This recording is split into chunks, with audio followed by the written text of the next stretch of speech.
Hi guys, so another video guys about magpapalit ng ating pickup rubber. So just in case na naka-encounter na kayo ng sa mga L3110, L3210 series ng Epsons, ay naka-encounter na kayo ng paper jump, yung parang nag-print kayo tapos nag-loose lang yung paper at hindi siya kinain, paper jump pa rin po siya. So paper feed error pa rin po, pumapasok pa rin siya sa paper feed error.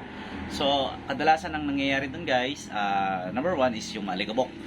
Kung halimbawa, teacher ka, malapit yung printer mo sa whiteboard or sa chalkboard. So, possible yung mga dust ng chalk. Tapos possible kung malapit yung printer nyo sa pintana, possible din po, nasa rin po siya.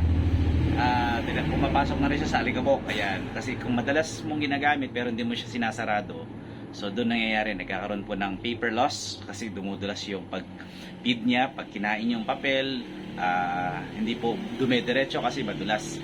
Yan yung number one. So number two, matagal nyo na siyang ginagamit. So halimbawa, more than a year, nakadalawang reset na kayo, ibig sabihin 6,300 something plus another reset 6,300 something. So almost 12,000 more than yung paper printing mo. So napuputput talaga siya. Normal po 'yon, okay? So nasa part 2 siya, guys. So ito yung, di ba kagabi dinemo ko yung kagabi kung doon sa kanyang teka lang. Ayan, putput na. Putput na siya, guys, Okay? So putput na yan, papalitan natin siya ng ito, makapal. Papakita ko sa inyo, okay? Lang natin.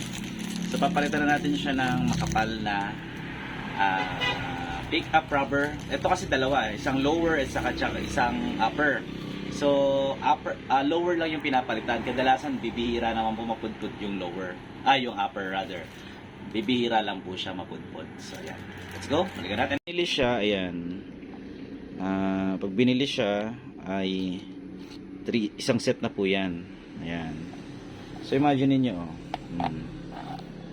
oval na siya, hindi na siya good shape.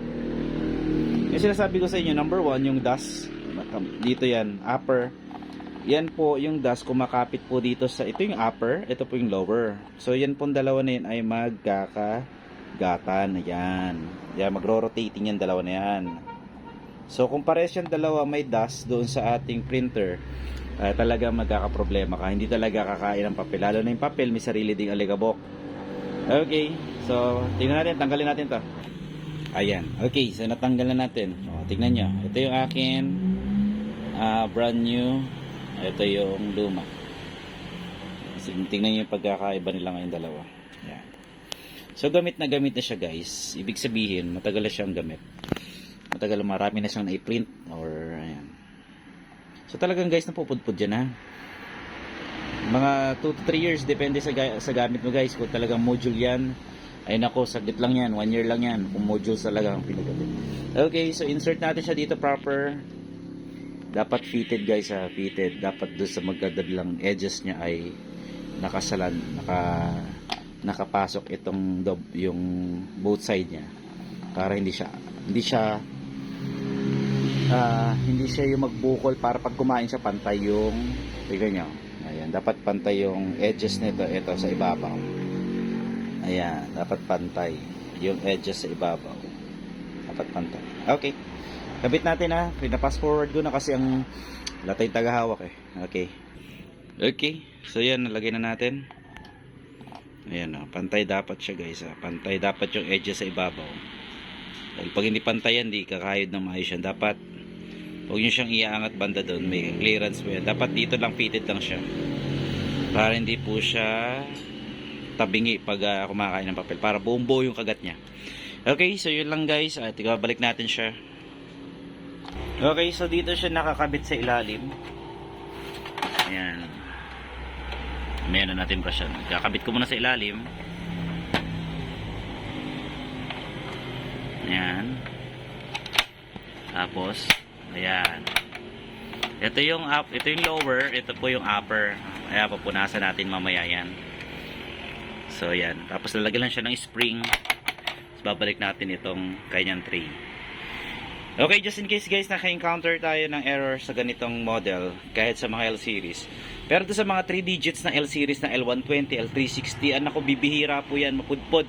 Napaka-impossible po yan. Kahit po yan ay ilang taon na po sa inyo, hindi pa rin napupudpod dyan. Sa mga ganitong model lang po talaga madalas. Kasi nga mas maliit yung kanilang, mas maliit yung kanilang pick-up rubber compare doon sa mga L series na 3 digit. So wala akong example, pasensya na. Hindi na ako nakapagkalkal. Okay, so yun lang guys. At check na natin siya. And then, para ma-deliver na rin natin to. Pero malinaw na. Alright. So yan guys, okay na. May kabit na natin. May power na siya. So hindi ko na-videohan yung first issue na nakapag-print ako. Una-una kumagat. Nung nilinis ko, ayaw na. Tapos kaya tinignan ko kasi nga pudpud na pala yung rubber. So Xerox tayo guys walang laman mo na. Practicein natin yung, itest natin yung kanya feeding, yung feeding niya, kung kakain ba siya na mas mabilis, kakain siya mas mabilis or hindi siya magpapalto sa pagkain ng papel. Wait lang, ayan, so ni-ready ko lang, inayos ko lang.